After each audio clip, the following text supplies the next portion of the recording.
like a Hellcat. السلام عليكم وبداية فلوج جديد. طبعا يا جماعة النهارده الفلوج بتاعنا هيبقى عبارة عن تحدي الاندوميت زي ما انتم شايفين. معانا في التحدي ده شاور عمار. طبعا زي ما انتم شايفين عمار هيبقى معانا هنا في التحدي واحنا هنعمل التحدي. طبعا انا هاكل التحدي الطبق بتاعي اهو زي ما انتم شايفين، واحط عليه شطة اهو زي ما انتم شايفين كده، احط عليه شطة. وعمار الطبق بتاعه اهو وهيحط عليه ده، هاكله بالليمون. وانا هاكل انا هاكل الليمون بتاعه بالشطة. وهنعمل التحدي وهنشوف الكسبان وهنشوف العقاب هيبقى ايه. طبعا زي ما انتم شايفين انا هنا هحط الشطة.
طبعا احنا هنعمل اهو زي ما انتوا شفتوا، انا حطيت هنا الشطة عندي وعند عمار.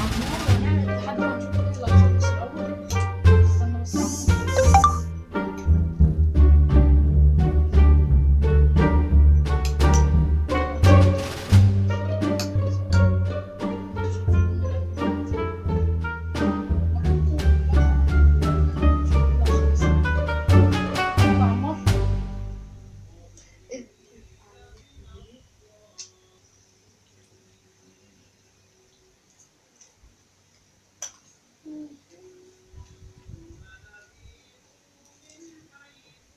طبعا يا جماعة الليمون بتاعه حار قوي، هو الليمون بتاعه بالليمون حامض يعني، وانا بتاعي الحار.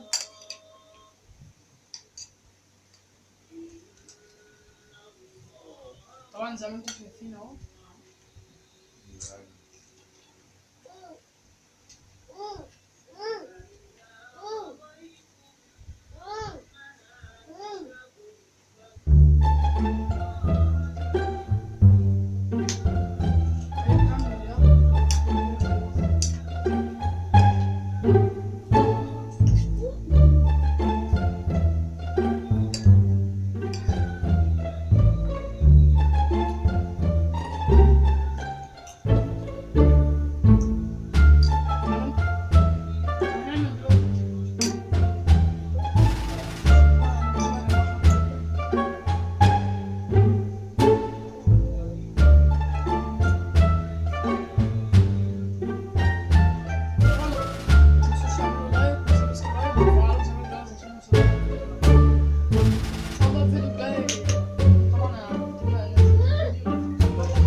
شايفين هنا قربت اخلص وعمال لسه. علي ثانية اقعدي هنا. طبعا قربت اخلص يا جماعة. سحبت.